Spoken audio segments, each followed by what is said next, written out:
Assalamualaikum warahmatullahi wabarakatuh. Perkenalkan, nama saya Nur Citra Putri, NPM 2129081, Program Pendidikan Manajemen semester 4.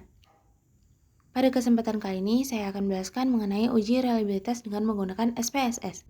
Ada dua cara yang bisa digunakan untuk menguji reliabilitas Converge Alpha. Yang pertama, membandingkan nilai R hitung dengan R tabel. Jika nilai R hitung melebihi dari R tabel, maka item soal dinyatakan reliable. Sedangkan jika nilai R hitung kurang dari R tabel, maka item soal dinyatakan tidak valid. Yang kedua, membandingkan nilai Converge Alpha. Jika nilai Converge Alpha lebih dari 0,60, maka data dinyatakan variabel. Sedangkan jika nilai Converge Alpha kurang dari 0,60, maka data dinyatakan tidak reliable.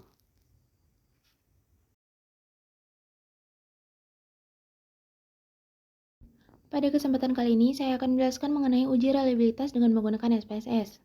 Data tersebut saya ambil dari pemilik skripsi, yaitu Ratna Sari. Dapat kita lihat bersama, di sini saya sudah mempunyai sekitar 68 data.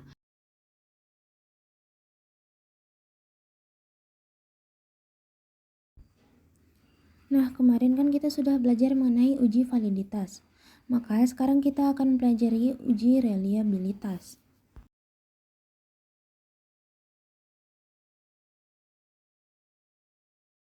Nah, dalam menghitung uji reliabilitas, silakan buka SPSS kalian. Kalau sudah, silakan klik variable view, pada kolom nama ketik X11, X12. Nah, di sini data X1 saya ada 7. Jadi di bagian nama di situ dibikin X11 hingga X17.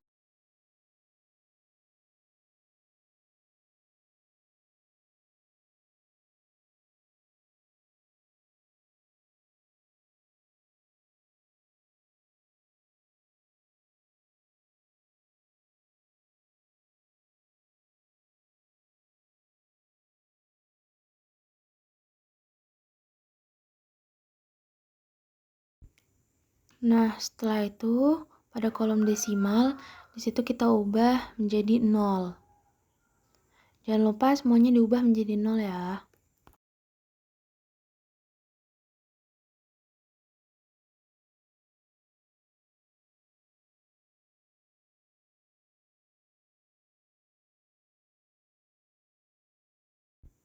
Setelah itu pada kolom measure kita ubah ke scale seluruhnya.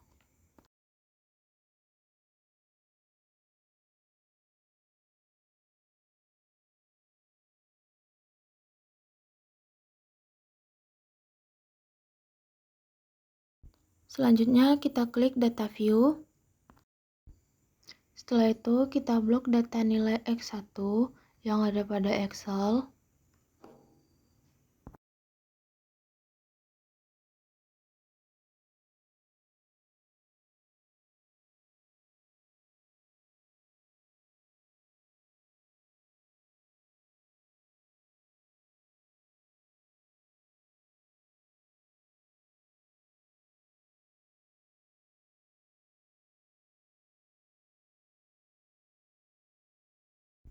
Setelah semuanya di-copy,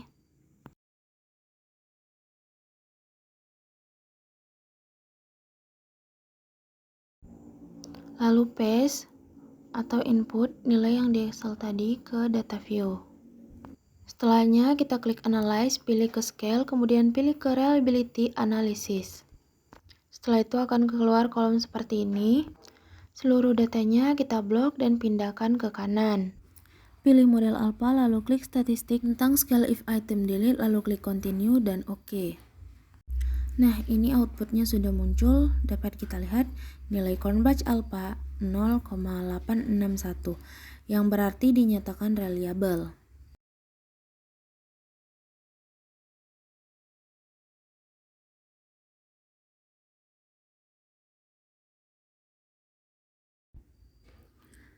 Nah, selanjutnya pada X2 lakukanlah seperti sebelumnya. Isilah bagian namanya. Karena X2-nya saya mempunyai 11 nilai di data, maka lakukan seperti X1 tadi dan dengan hanya mengubahnya menjadi X21 hingga X211.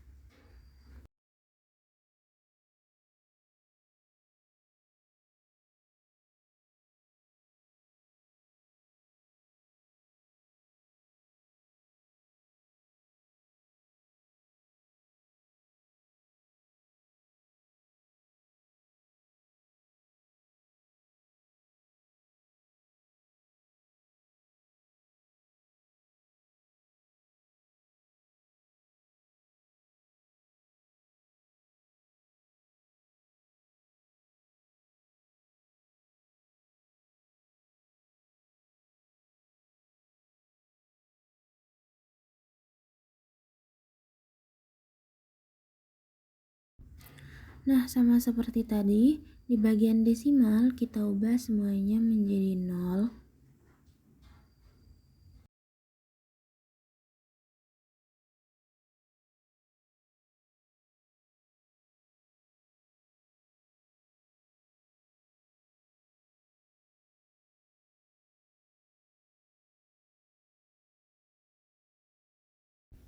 Lalu di bagian measure kita ubah semuanya menjadi scale.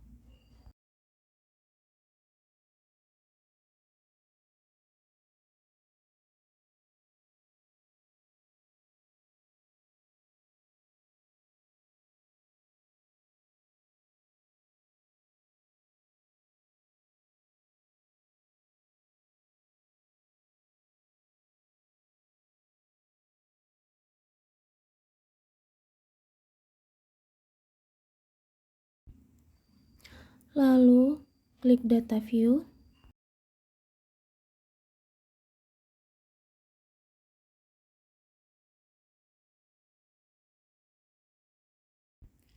Nah, sama seperti X1 tadi, pada bagian X2, data yang ada di Excel tadi kita blok atau kita copy seluruhnya.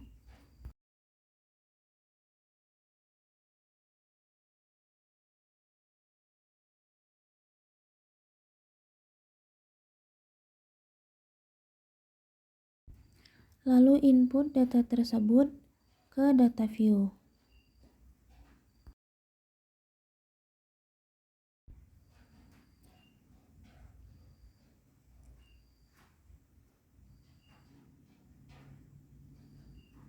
Setelah itu klik analyze, pilih scale lalu reliability analysis. Pada tabel ini blok seluruhnya, pindahkan ke bagian kanan. Lalu statistik, model alpha, dan scale if item, continue, dan OK.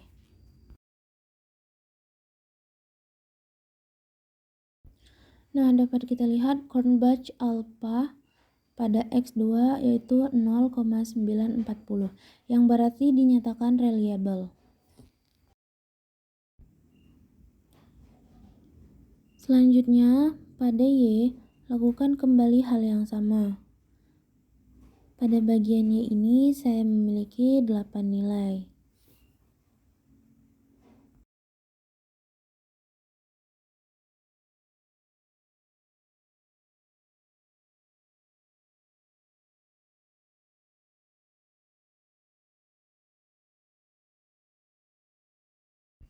Seperti tadi, pada kolom desimal kita ubah seluruhnya menjadi 0.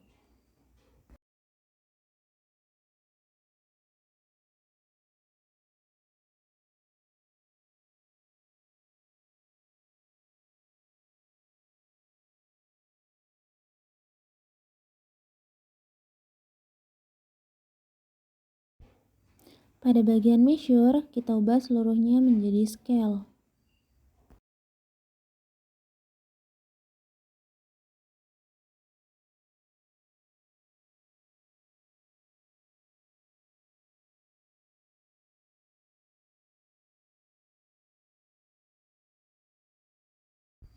Sama seperti X1 dan X2, kita ke data view, lalu buka data pada Excel, blok seluruh data, pada bagian Y,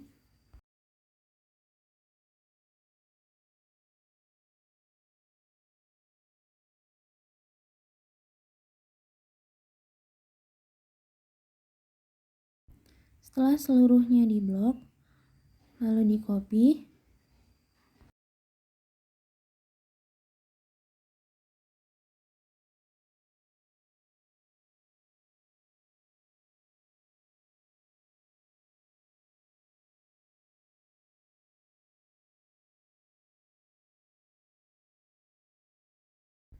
input data tersebut ke data view. Lalu klik analyze, lalu scale, dan klik reliability analyze. Pada kolom ini, blok kembali seluruh datanya dan pindahkan ke kanan. Klik statistik, pilih model alpha dan scale if item delete, continue, dan OK. Nah, dapat kita lihat nilai Cronbach alfanya 0,922 yang berarti reliable.